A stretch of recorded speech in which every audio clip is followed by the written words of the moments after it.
Hello and welcome, everyone. I'm Miranda Darrow, freelance fiction editor, here with another one of my weekly videos about writing, editing, and the writing life.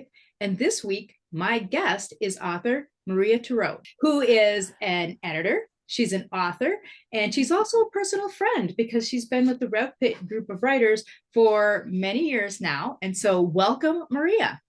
Thanks so much. I'm so glad to be here. Hello, everybody. So this week we're going to be talking about Maria's latest release, This House Will Feed, which is a Gothic historical horror set in Ireland during the Great Famine. And we've got a bunch of craft and writing questions for Maria. First up, as a developmental editor yourself, does your internal editor take over and micromanage, or does your internal editor behave and are you able to get some words on the page? So my internal editor used not behave, but she's gotten a lot better over the years.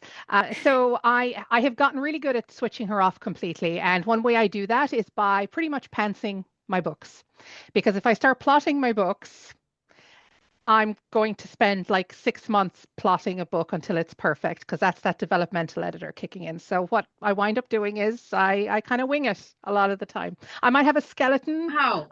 I Yeah, was not expecting yeah, Panzer I to be know. on your. I know.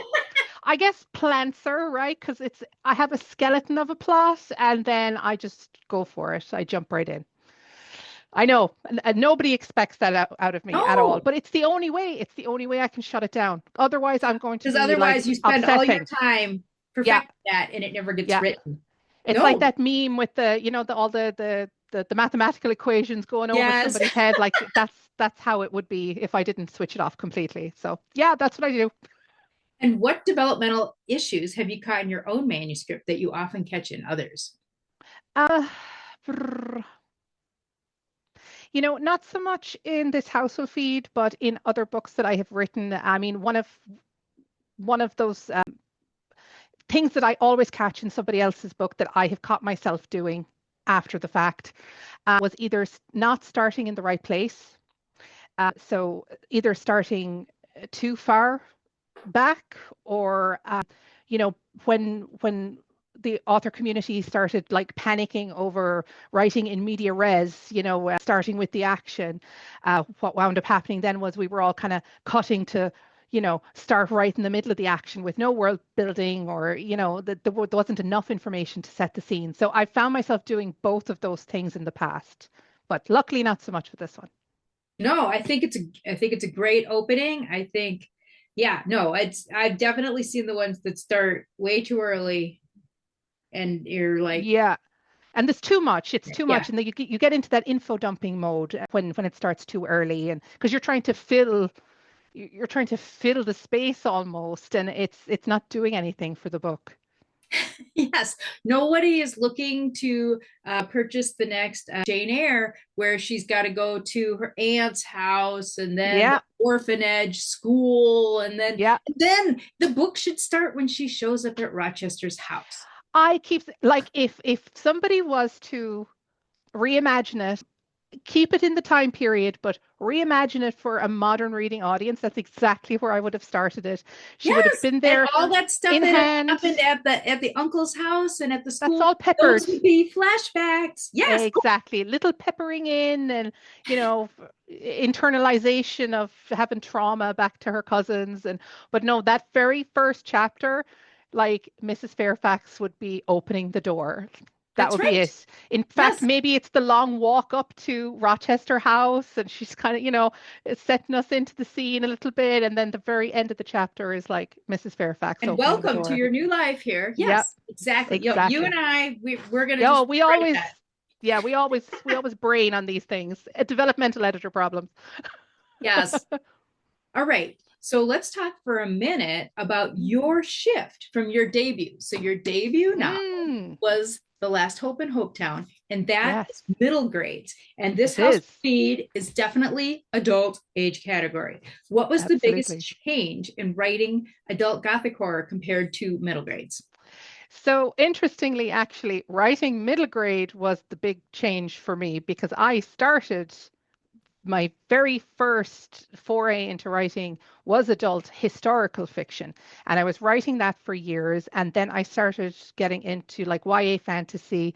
So for me, writing middle grade was the huge shift because the middle grade voice is so distinct from young adult, which is in itself distinct from adult.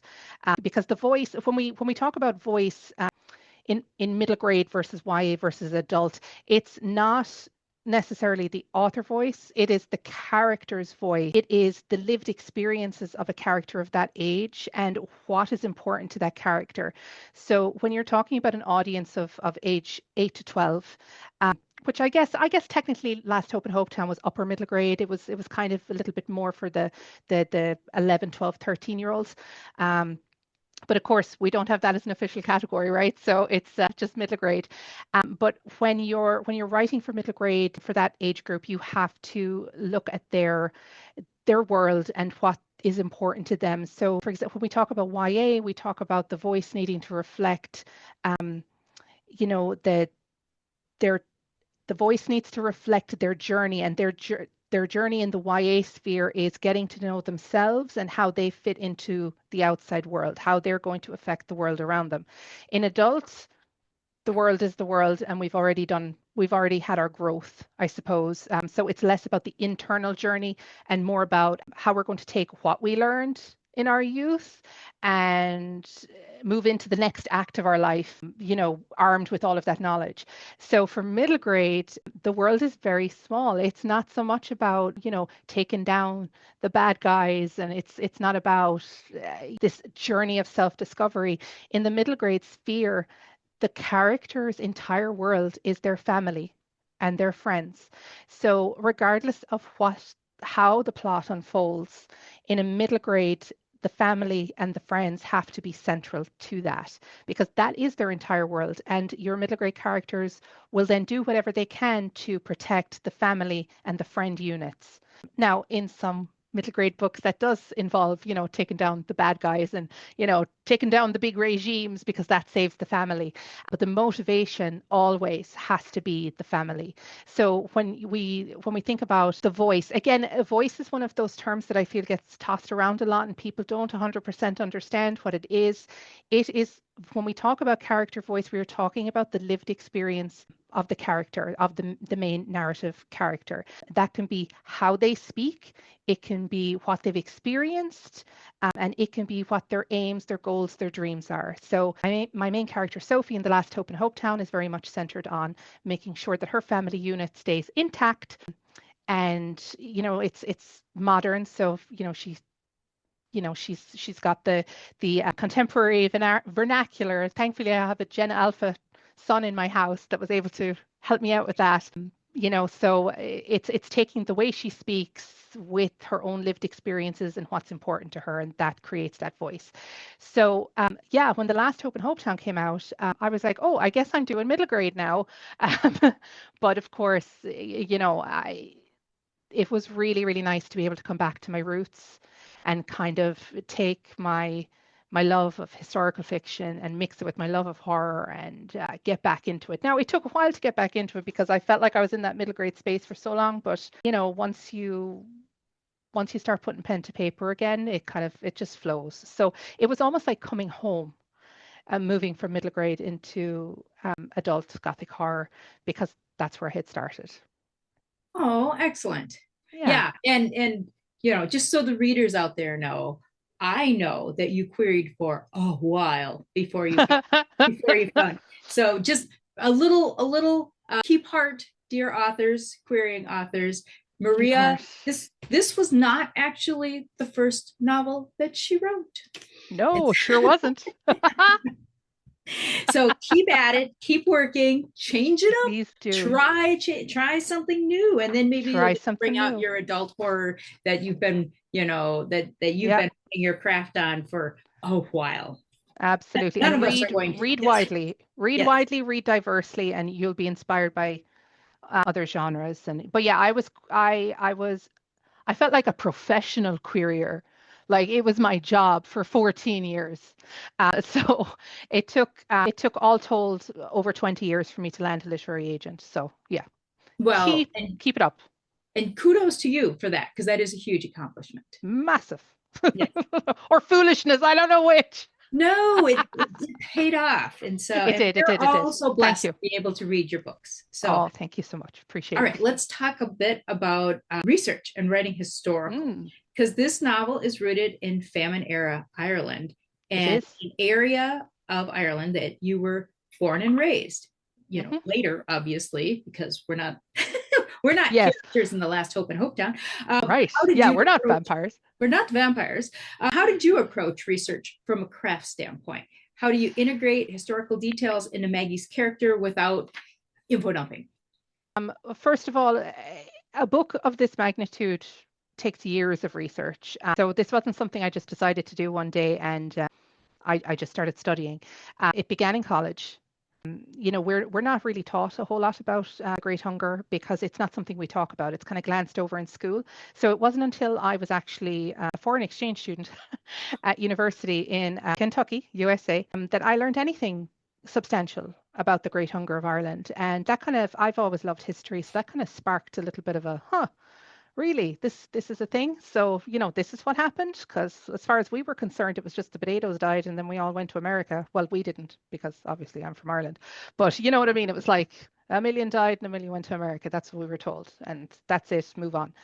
So yeah, it kind of sparked an interest in me. So I started to pick up nonfiction texts anytime that I could. Anytime I saw one, they're very, very few and far between, and there were far more of them written back in the very early 1900s than during the time or after the time. I guess a generation had passed and there was a reflection happening, you know, at that time period. So yeah, it started way back then. And once I had made the decision to actually write this book, which I wasn't sure if I wanted to write this book at all, but once the decision was made, then the real research really began. Because I am a huge historical fiction fan, and historical inaccuracies very much annoy me. So yeah, so I delved into not only the what I would call the minor details, the dresses and, you know, the technologies or whatever were available or not available, you know, the types of lanterns that were used, undergarments, you know, all of these very, very tiny details that can send you down a rabbit hole. But I partnered up with the county library in my home county of Clare to get firsthand whatever I could in firsthand, you know, accounts from newspapers, microfiche, whatever was available, writings, letters. I contacted the Dublin County Library for the same thing, and I've actually gone into contact with the London Times archivists in England, and I was able to put together all of these first-hand accounts and really get into the nitty gritty of, because it's not an aesthetic, and it's not something that happened. It was an event that was orchestrated and very deliberate at the behest of the Irish people by the British Empire, and really getting into the nitty gritty of it and trying to wrap my head around the politics of what was happening and why it was happening from an Irish standpoint was very dark and very disturbing. But I needed to do all of that, and I suppose from reading all of those first-hand accounts, being able to integrate even the language of the day, it all kind of came through osmosis at that point. I had so much research done, it almost came her cadence almost came naturally to me, you know, after it was like it soaked in. So yeah, it was a very extensive process, but it has to be, especially for something this important, where you don't even feel like maybe you should write this book because nobody talks about this time period, because we're still traumatized by it. We still don't talk about it. And a lot of the way we are as a culture today in Ireland stems back from this event 150 years ago. And I really felt the entire weight of a country on my shoulders, which sounds ridiculous, I suppose, but I was really afraid actually to write this book. So I knew that I had to put everything that I had into it and do my best with it. So I took a lot of time to research. How has the reception been for it in County Clare and in Ireland? Don't know. You don't know? No, okay. my family won't. My family's not reading the book. They won't read it. Oh, they've all purchased. They've all purchased to support, but nobody has read it. My aunt actually reached out to me to say she had made it to chapter 3 and had to put it down for a little while, and I was like, "That's okay. That's fair enough. It is absolutely fair. I did not expect it what's the word I'm looking for? I don't know. I didn't expect it to have much of a reception in Ireland, at least Okay. for now.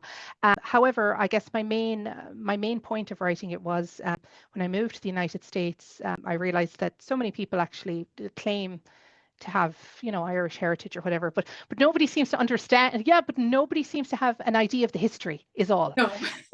And I would imagine if you really dove into, if everyone dove into their own family history, the overwhelming majority likely came over during this time period, but nobody seemed to have any concept of it. So I thought It just if all I showed could, up here. Yeah. yeah, if it just appeared. So I thought that maybe it would be a nice way for people with that heritage to connect with that history a little bit. And if I could present it with this very difficult double-edged sword of entertainment, which seemed like a complete paradox for me, it would be a great vehicle, I guess, for learning a little bit about where you're from and what your ancestors went through, and a little appreciation maybe of their survival. That's absolutely right. Yep. Yeah. So, is there one historical detail that was fascinating, but that you were not able to incorporate and ended up having to cut from the book for pacing Um, or continuity or? there were so many different details that I had to choose to not include at all. So I didn't. Oh, I these darlings. Yes. Yeah, all these darlings. Now, I didn't write them, so it wasn't like I was actually killing my darlings.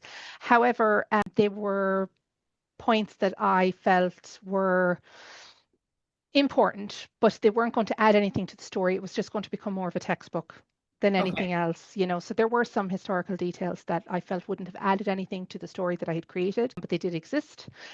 Like for example, if you changed your religion, if you converted to the Church of England, they would have given you some soup, Oh, one half bowl of soup every day. There you go. You can there you survive go. now. All There right. you go. Small things like that. So Oh my yeah, God. I know. Yeah. No soup for Catholics. No soup for Catholics. Let them all die. Yeah. Oh man. Okay. So when I read This House Will Feed, it Mm, reminded me of Sylvia Morena Garcia's Mexican Gothic because of the creepy old house. But it mm. also reminded me of Alma Katsu's The Hunger, which is a supernatural reimagining of the Donner Party's ill-fated expedition, which took place 1846 to 1847, which overlaps with the famine in your time story. And so, did you have any specific inspirations or comp titles in mind when you were writing? I didn't really. I have always been, one of the reasons I think I was querying for 20 years, everybody learned from my mistakes, is because I write what I want to write. And I am not very You were good. jumping on the hot Irish famine Gothic bandwagon. And I feel like it's my own bandwagon. It's like i'm You're i'm driving. dancing to the I'm dancing to the beat of my own drum over here, but I always have. My books have always been too dark, or too much of a weird genre mashup, or so I was the way this book came together, I was like, well, it's either going to be a thumbs up immediately, or it's going to die on submission. So I was like, it's one or the other. So I wouldn't say that there hasn't been famine fiction, Irish famine fiction. So I guess trailblazing that, not a whole lot of it anyway. I actually I couldn't name a fiction that, yeah, I'm anyway. trying to think of some too, and I can't think of any. So, No, I know that I think there was a book released last year by an American author that was Irish famine survivors, but it was in the United States. It didn't deal with what happened in the country. But as far as, like, I love Gothic, so Mexican Gothic is a favorite. But anything by Paulette Kennedy, I'd be very happy to have this book comped to either of those. The Hacienda is another book that I really, really love. Anything by Elizabeth Hand. But my ultimate favorite is the book that sparked my love of Gothic is Jane Eyre. So yes. it has everything that a Gothic is supposed to have, whereby the supernatural is based in reality.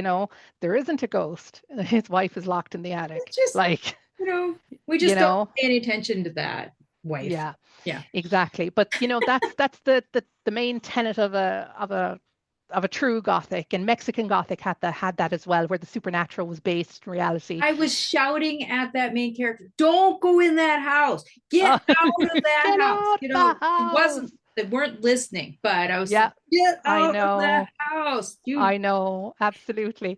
So Yeah, yeah, I guess, if we were looking at modern, I think most of my comps would come from the Gothic horror genre, and then I just mushed a whole bunch of other stuff together with it. So absolutely. All right. So when we meet our main character, Maggie, she's leaving the workhouse and moving into the creepy castle for the mysterious job as yeah, Fate Wilhelmina. I think this is a great opening, starting right when Maggie is entering the point of like no return. But there's so much that she went through before arriving at the workhouse. Did you know right away that you were going to show us all of that backstories in a series of flashbacks? no, I had no idea. No idea whatsoever. Again, look at me, lancing. Dancing. Yes. Planting. So what wound up happening was writing the present timeline, as everyone will come to know it. And I was about halfway through the present timeline, and I hit a wall. I hit a writing block, as we do, because something wasn't right. Something was wrong. So Something was missing, perhaps? something was missing. Exactly. Something was missing. Something was wrong. And I couldn't figure out what it was. So what I did was I put the book aside for about 6 months because I needed to be completely fresh when I came back to it. So I did something then that I don't normally do, and I put my developmental editor hat on in the middle of it all. And I started to think about what it was I wanted to tell. So what I realized what was wrong was the book was turning into just another Gothic horror, where the whole point of my writing this book was to showcase the history. And none of that was present because it was almost like, and I had to stop myself because again, it's this generational trauma of not wanting to talk about it. Yeah. I Yeah, just, because when she gets to that creepy castle, she does get to eat. She's she no longer does. starving. Exactly. Yeah. Exactly. So I realized that what was missing was the fact that readers, because I live in the United States now, so I understand that my first, demographic of readers, because the chances are that any publisher that would sign me would be based in the United States. So I realized that my demographic of readers are American. And not that there's no guarantee someone in Ireland's going to know the history either, by the way. We just know it was terrible. But I realized that I had completely gone off on a tangent just writing this, what I thought was a really good dark Gothic horror. And it was like I wasn't explaining what happened, why this was a big deal, why this folklore even is a big deal. And I couldn't Why do would she that. even take this job? Right. Yes. And I couldn't portray that without giving the actual history and giving Maggie a past that was going to feed into what this present timeline was all about. So, of course, then the dilemma happened. Do I start it earlier? Right. That You is know, the dilemma. there's So the dilemma. Do I start it before we earlier? started recording this video, Maria and I were talking about Jane Hmm. Eyre and Yes. whether it should have started where it did, which was fine for the times, but is way too early now, or whether Mhm. it should start when she's showing up at the castle. And that's when we both think if we were rewriting it right now.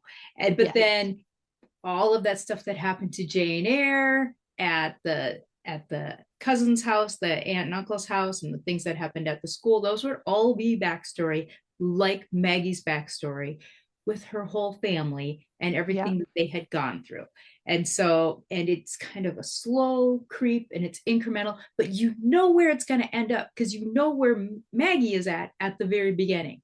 And Yeah. so it's just a slow motion like train wreck that you're watching on and you can't stop. Readers, Yeah. you cannot stop. So Can't stop, won't stop, right? oh But yeah, so that was the dilemma. Do I start it earlier? And then I was like, no, I like my first chapter. I like where we begin. We begin in the workhouse. It makes sense, right? So then I actually I read the book. This is around 2020. By the way, this House of Fee took like 6, 7 years to write from start to finish because there was so much stopping and starting. A lot of it was very heavy. I had to take time. But in 2020, there was this amazing Gothic horror release, a historical Gothic horror called Conjure Women by Afia Adekora, and she did something very clever with dual timelines. And I wondered if maybe I could try a dual timeline. Now, the difference for me though is that this past timeline had to showcase the history. It wasn't as important for me that the plot of the past timeline was showcase the history. And one of the things that we all need to be very aware of is that history is constantly coming back. It's constantly coming in cycles. It constantly repeats itself. So Maggie is pretty young she's 19 in this past timeline. She's naive. So there was a very deliberate decision made for her to be basically falling victim to a tale as old as time. That tale as old as time is a love that could have never been. And it was purposefully chosen for two reasons. The first is I would have been able to showcase the history, and her past plot wasn't going to overtake the history, number one. And number two is that the very definition of insanity is doing the same thing over and over and expecting a different result. However, there is also the possibility that Maggie thought everything was in hand. She thought that she had Teddy wrapped around her finger. She thought that his lordship was on board. She thought, just as we all think when we're young and naive, that, this is the way we're supposed to do things, this is the way things are going to turn out. But of course, her tale winds up like millions before her. And that was the point of that past timeline where, history is always repeating itself. So, yeah, if anyone was wondering why the past seemed a little bit more I guess, predictable than what happened in the future. That was the reason. That's the point.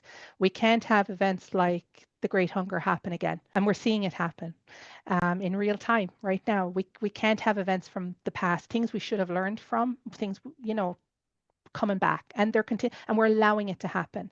So that is the point of the past timeline. So then, so by making the past plot a little bit more predictable, I was like, I could really showcase that history. And then I just had to fit it into all the spots. And every step that we had of it gave us completed more of the picture of who Maggie is, why she would agree to do this, what her goal is in coming here, and knowing who she is, and is she going to be able to survive the challenges of this, impersonate Wilhelmina, take care of this house to support this community that's surrounding. Yeah. Because absolutely. Even though she had lost her own family, there were plenty of people who were all rooting for her, because the consequences if she failed would be terrible. So they were dire. She had the whole weight of a town on her head, on her shoulders. You had a country on your shoulders fighting this. She had like a town on her, and being able to impersonate somebody who had a very different upbringing than her. And absolutely. And so how tricky was it to balance sliding those flashbacks in between the scenes in the current timelines, to know just the right places to keep the tension in both timelines, especially given that we already knew how the past was going to end up? Did you use a cork board or with string or some other kind of high-tech murder board to align which flashbacks at what point? And I've always wanted a murder board. All I want in my life is a murder board with like the red threads and the all you and I together we're gonna murder board something. We're gonna have to someday. But no, I had nothing really high tech going on. What wound up happening was I kept the past timeline in a separate document, and it was very succinct. It was very much action, right? I actually wrote it separately from the present. And what wound up happening is I was keeping the tenets of Gothic horror in the back of my head as I was writing. And every time things got a little bit too exciting in the present, I wound it down for the past.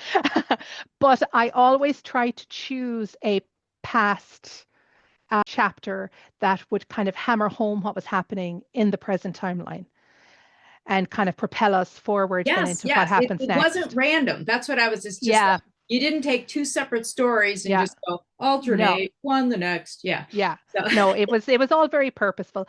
And before I even almost like someone would have plotted this. perhaps, but she didn't, which is great. I'm very good at compartmentalizing. Now, on saying that, there were times when I did move. I did move some of Right. those past chapters around. I was like, this isn't landing the way I wanted to land. So I did move them around a little bit. It wasn't like, oh, look at this, it's great. It's genius. No, that brings us great to the next topic, which was revision and using the editorial lens.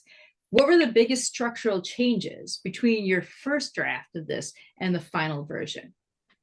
So the first draft and the final draft before it went out to editors. Or the published draft? Okay. Before it went out, before I sent it to my agent, before we sent it on submission, the biggest thing was moving around some of those past timeline chapters to try and, make sure that the tension was there. But when I sent it to my CPs and my betas and even my agent, nobody had notes. No. So I was a little confused, obviously, because Perfect. It's genius. Print it. yeah, but I don't trust that ever. I don't trust it ever. Because I'm one of these people that, like, if you came back and told me, the past timeline actually isn't working, I would just go, okay, and I would take it Of all course, I out. was expecting that. Yes. Yeah, like I would take it all out and I would sit there and put my thinking cap on and try and figure it out. And that's when, and I've had to rewrite entire books from scratch. I've kept the first line of books and had to rewrite them from scratch because I'm one of those people that just goes, okay, all right, we're going to do the best for it. So that was probably that was it. And then we sent it on submission on a Thursday, and then we had an offer on Monday.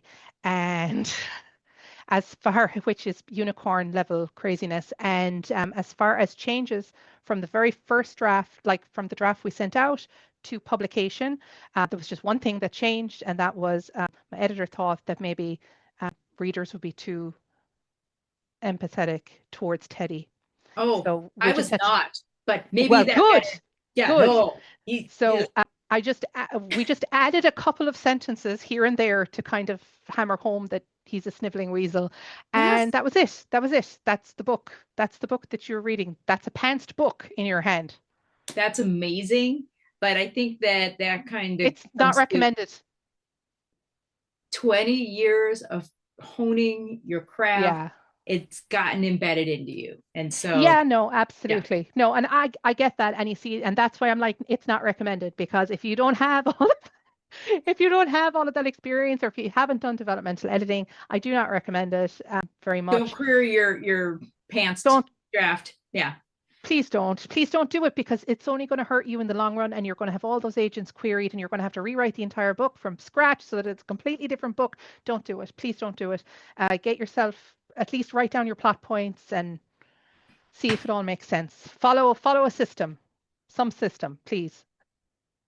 So you said that you moved around the placement of some of the Yeah. past timelines. Was there in your early draft a subplot, a character, or a scene that you ended up cutting to improve the pacing and the flow of the book? And if so, name that, darling. I don't think there was anything removed. Really? I was able to add, which was nice. I Oh, was able nice. to I was able to add mention of a very famous legendary character from County Clare, Biddy Early, and I was able to work her into the story as Cormac's aunt, Okay. which was lovely. I had another scene with Lady Grace in the past timeline that I felt was unnecessary, because the point of the past timeline was kind of to slow the supernatural pacing of the present timeline, and to show off the history. And I didn't need to show off, Lady Grace and who she was as a person, because she didn't really have a whole lot to do with what happened in the past. She's Okay. just your ornamental lady of the house. So unfortunately, but I did have an incident that I wasn't expecting at all, where I did have to go back before we sent the book on submission. I'm just after remembering to rewrite a couple of scenes, because Lady Catherine did something extremely unexpected that I didn't know I didn't know she was going to do this. And, I was typing but I had no idea. I was reading it. It wasn't in my head. I was reading it as my fingers were typing it. And, yeah, she did something very unexpected. Her Well end. then, Her end. I didn't know that was going to happen. this was not just a paranormal book. It was also paranormally written. Yes, absolutely. I call it channeling. I'm Yes. channeling. The muse speaks through me. I'm not the only author. It's interesting. There's some debate on social media right now about how you are making conscious decisions. I didn't make any conscious decision. I would never make a conscious decision that was going to make me go back and rewrite some chapters. Okay, first of all. Anyway, but it happened, and I did have to go back. Yeah. So my fingers were flying. I believe I went. You gotta be shitting me. She said, what? She did Yeah. what? Yeah, I was like, why would she do that? Now I have to go back and look at all these chapters, make sure that this makes sense. So yeah, you'll probably know You're the just scene, Miranda. giving yourself more jobs to do. That's exactly what it was. But you know what? It was an excellent Oh no, decision. I agree. Yes. An excellent And the decision. fact that that wasn't actually my friend Maria, but instead a friendly spirit. Well, okay. Indeed. I have dark muses apparently. I know. Yeah, it's just a process I'm talking about. It's not something I'm very conscious of doing. I'm sure it's a conscious decision, but in the moment you're in the zone and the fingers are flying, and I'm sure, the brain is just what's happening is the brain, I don't know, there's misfire between the fingers and the brain, and I'm not actively thinking about it at the time, and it just happens. So I'm sure it is very conscious. But yeah, that did happen. So I did have to go back and rewrite a couple of scenes. It was fun. What's something that you will tell clients that you had to remind yourself of in revisions or structurally, if there was anything? It sounds like this one really didn't take a whole lot of rewriting. So, Well, on saying that though, the structure of this household feed is not your typical, it's not your typical hero's journey. all right. And it is very much anchored in Irish storytelling, traditional Irish storytelling. And one of the things I try to do with my developmental edit clients is when they present me with a story that does not have this traditional storytelling structure, I try to look at it from the standpoint of, okay, but what kind of structure is this? Where does it fit in? It could be, there's several types of structures within the Western storytelling tradition. And again, there's several in the Eastern storytelling tradition. And then you have Indigenous storytelling tradition, which we have, Indigenous Native American storytelling. Irish storytelling falls into that. Sami storytelling falls into that also. Anywhere where you have Indigenous peoples have a very specific storytelling structure. So when I was afraid. I was afraid of this. I was afraid of this household feed because it's been hammered into us for so many years that things have to be a certain structure. You have to do the hero's journey. You Three start, acts, yeah, point, start in, yeah, doom. Yeah. doom. Start in media res. You need the, 20, the first 20%. By the time you hit 20%, you have to hit the inciting incident. Boom, Right. boom, boom. There's all these rules that you have to follow. So I was afraid this household feed and how it was going to be received because it's not your traditional structure. So this is one of the things that I guess I was able to draw strength from, even encouraging my clients to do something different with their books, which is fantastic. I'm a huge fan of different types of storytelling structures, and whenever I get a client that has something a little bit different, I'm like, I think this fits into like Oshitenketsu, or it fits into this other type of storytelling. And I'm like, what you want to do? You want to, you want to have a look at that type of structure and see if we can fit it in there and kind of, do it that way. Because if so, we can ramp it up here, there, and so that's what I try to do. And sometimes my clients don't even realize that they've written a different structure, or but I can recognize the different structure, and then I can give developmental advice that fits into the structure that they've written, as opposed to trying to Trying to change force them to everybody to do the trying hero's journey. yes, Right. trying to force everyone into the same type of structure. So I was able to draw, I guess I was able to draw for my clients more Perfect. so, yeah, Excellent. more so than something I've learned to give them. I guess I learned to be brave. So, and I will always encourage my clients to be brave, but my clients who were brave to begin with also encouraged me. So it's like we're like one big happy family. That's right. All right. So speaking of writers, Yeah. let's see if we can have some practical takeaways for the writers who may be watching this. If a Yes. writer wants to elevate their Gothic fiction, what craft skills should they focus on?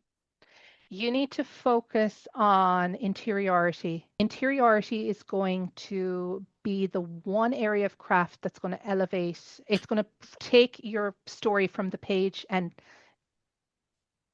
insidiously insert it into people's minds. You know, interiority is that emoting, it's deep POV, it is emotional connection, emotional wounds, and how you portray those wounds in a way that's going to stick with the reader. Yeah, I'm trying to think what the story would even sound like if it was like an omniscient or remote third party Yeah, POV. And then Maria went into the spooky house and she yeah, thought about some things.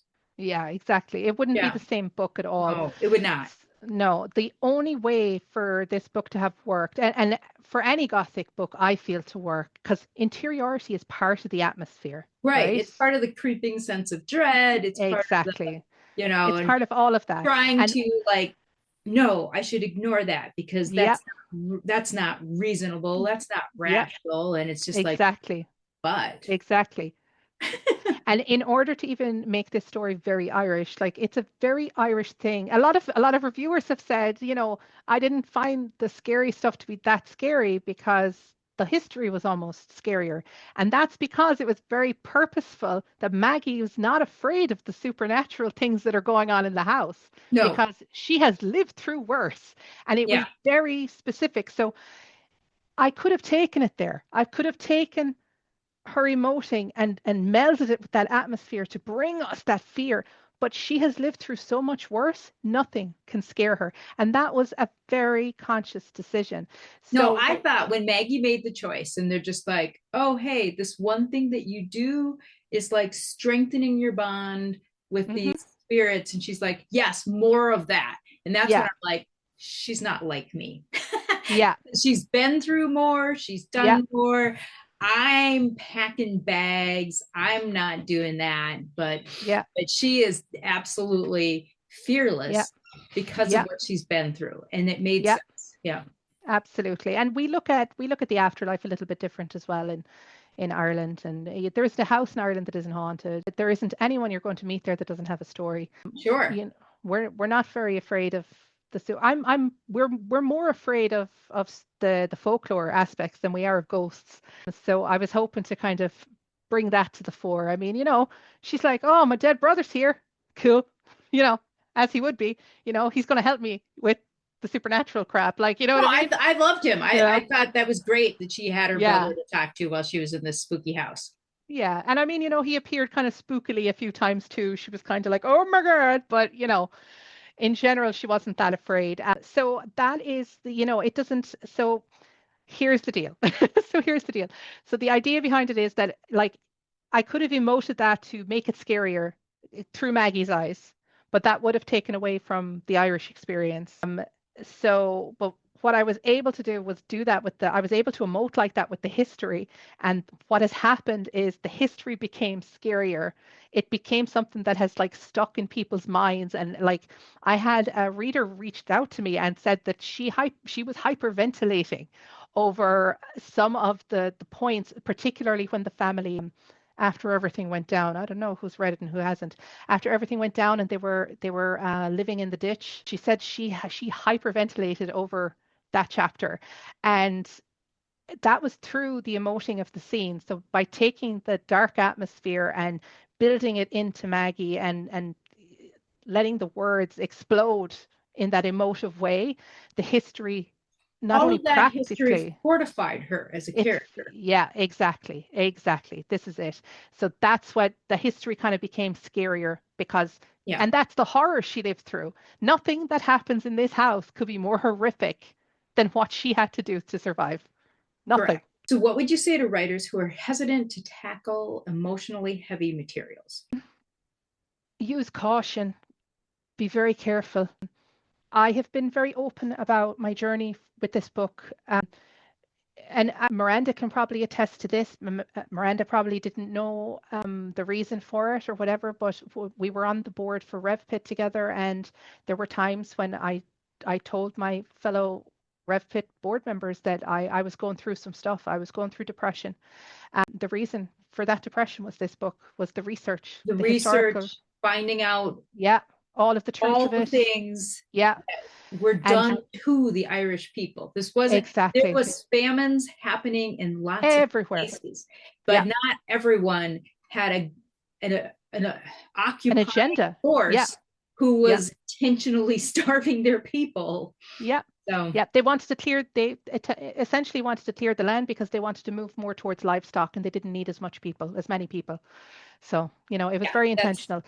And yeah, this book, I had to take a lot of breaks to write it. I was in a good headspace when I started it, and things kind of devolved a little bit. Now, on saying that, the majority of this was written I started writing this book 2 years before COVID hit, but of course, you know, then COVID hits. There was a lot happening in the world at that time. it's hard to know when you've got compound events how much. Yeah, but it did compound for me, and I'm still coming out of that fog. And also, I had to become Maggie to really emote, to get into her headspace, to deep POV, like to really bring that atmosphere to the page. I had to become Maggie. So I had to like convince myself that I had lived through these things. Well, I will say that Whew. knowing you, when I was reading this, there were several times where in my head I said Maria instead of Maggie. And I'm just like, oh, my poor friend Maria has been through these things. And I'm like, no, book. This is a It's that book. she sounds a lot like me, like She to be does sound a fair. lot like you. Yeah, she does. And she She is does. strong like you. Yeah, we speak similarly, you know. So and her kind of thought process is, it's funny. We a mutual colleague of ours had read the book and was like, "This is just you. This is just you. This is just you. This is just all the things you want to say out loud but won't." Yeah, that sounds about right. And I was like, well, you know, but yeah, Yeah. I had to really become Maggie and convince myself that I had gone through these things, and I don't know, maybe, uh, you know, it's probably not the best idea in retrospect, but yeah, it was a dark place. So my advice is, do it, do it. If it's a story that needs to be written, like something you need to write, do it. But take your time doing it. The best piece of advice I can give anybody is publishing will wait for you. There is no timer. Publishing will wait for you. They're going to wait for that amazing book. So you need to take your time with it. If you need to take breaks, take breaks. This book took me 6 years. My next book coming out in January next year took me 3 months. And it's Wow.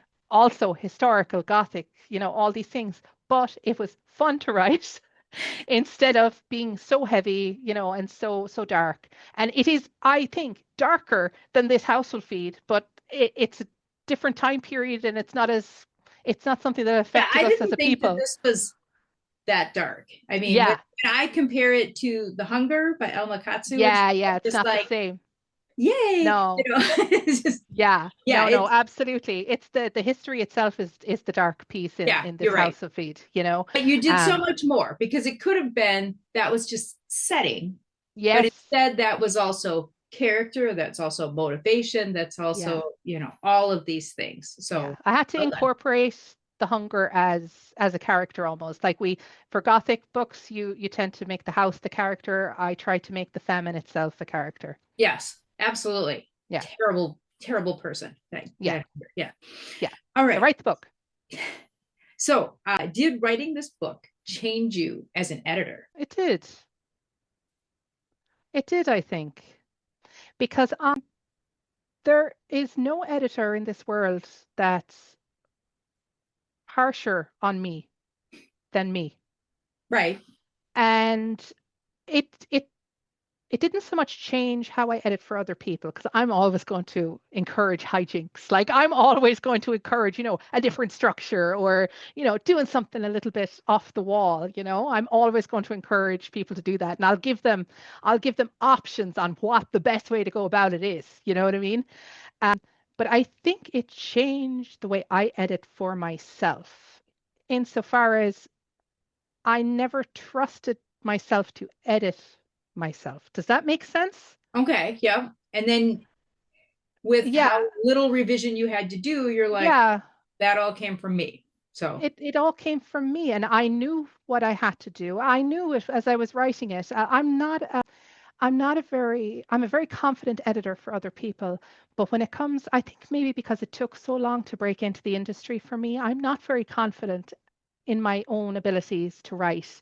And I think I was able to exercise a level of letting it go. Like when people said it's enough, I let it go because I had to. There was healing that had to be done at that point, also mentally. But it also came from trust yourself a little bit. There was it I don't know, it was actually kind of a cathartic, profound experience writing this book. So I felt like I felt like I was able to trust myself as a writer for the very first time, which comes from me letting go as an editor, which was it was very fantastic. It really, really was. But yeah, I'm always going to be that cheerleader for doing the strange and odd things, the things that publishing tells you not to do. I'm always going to be that person that goes, why well, we not could try it? though. Yes. Yeah. What Well, if we here's a way did? you could do Yes. it. Yeah. What if we Yes. did and it worked out, So in that sense, it didn't change anything. My sense of development, it didn't change my shenanigans, but it certainly changed how my inner editor viewed viewed my own writing, because I am my worst critic. Like I said, I'm waiting for people, like if people don't say you can keep the first line but you need to rewrite the entire rest of the book, I don't trust a word out of their mouth. Like that's how I am. I don't trust a word out of their mouth if they don't tell me the whole thing is garbage. Set it on That's right. fire. Set it on fire. So yeah, being able to, I guess, trust my inner editor with myself, it was Excellent. nice. It was nice to be able to do that for once. Yes. Felt good. Felt good. Excellent. And if you have one craft lesson that you're hoping that writers take away from your journey, not just with this book, but with writing and publishing, what's one bit of advice you have? My greatest piece of advice is whether you enjoy reading a plot driven or a character driven book, whether you enjoy reading, whichever one you prefer, whichever one you write, the one piece of advice that I have is to try and master writing character driven books, because that is going to help you open the door to deep POV, to emoting, to the emotional wound, to be able to use your words to convey emotion so that the reader feels the words coming off the page. So even if you hate reading a character driven book, if you can just take a few days out of your year to just take a look at some exercises that you can do to try and write character driven books. And the thing is, you don't have to go full character driven book writing mode, but if you study it, and there are loads of resources out there to study it, if you study it and if you can add something to your own writing to help it pop off the page, it's those character driven elements that are going to connect your words to a reader, your words to a literary agent, your words to a publisher, whatever your route is. It doesn't matter if you're going traditional or if you're going indie or you're going self. You need to connect with whoever's reading the words, no matter who they are or what their title is in the publishing world or otherwise. So just a little bit of study on how to write a character driven story is going to help you connect with those readers. Yes, I do like that. I like the Yeah. character driven approach, even if you have a plot heavy book, Yeah. even if you have multiple POV characters and they're Yeah. handing it off and stuff. It's just, I like to think of some of them that are more plot driven, that don't have much in the line of character insights. Kind of reminds me of like the Transformer movies. Explosion, explosion, Yeah. robot, explosion. I Yeah. fell asleep during one once because there weren't any characters, Yeah. that no emotions, no, and I'm just Yeah. like, no amount of Michael Bay explosions are going to make me invested in this story. We needed some characters, and so I do think that, what was Exactly. the one with Mark Wahlberg? I think that one was better done than the rest of it. That I could like just be to a me issue, but I like to draw the comparison to the Marvel the Marvel movies, for Yeah. example, there is always a character-driven element in all of those plots. There's still all the explosions. It was like Mhm. everything Michael Bay wished he had done with That's right. Transformers. That's right. Like, No, you're you right. know, There's so much everybody better. loves Iron Man. Everybody fell in love with Robert Downey Jr. as Iron Man. Why is that? Why? Because we got some humanity out of him. We got Got some depth. like He we was, had some depth. you Even know, Thor. he, Thor gave us depth. yes. He And is my so favorite ridiculous. of the Marvel ones is the Guardians of the Galaxy. Oh, And the reason is because it's a heroine's journey story rather than a hero's journey. yeah, They had to bind together. There's yeah, literally a scene in there where they're holding hands to be able to yeah. control Found the Infinity family Stone. and Yes.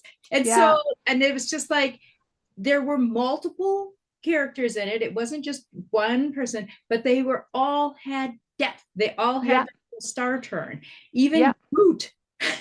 Groot is fantastic. But yeah, Yes, like if you look at Quill, for example, like we get some of his history, and he's a complete nut job.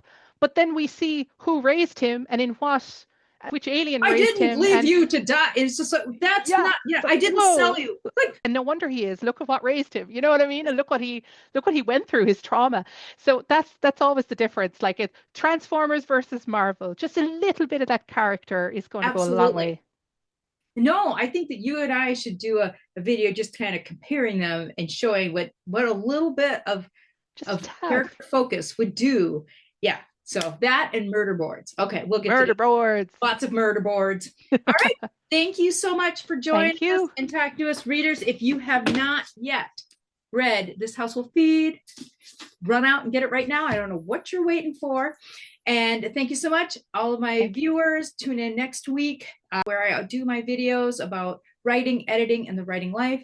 That's it for now. I'm Miranda Tureaud, freelance fiction editor, and happy writing. Bye.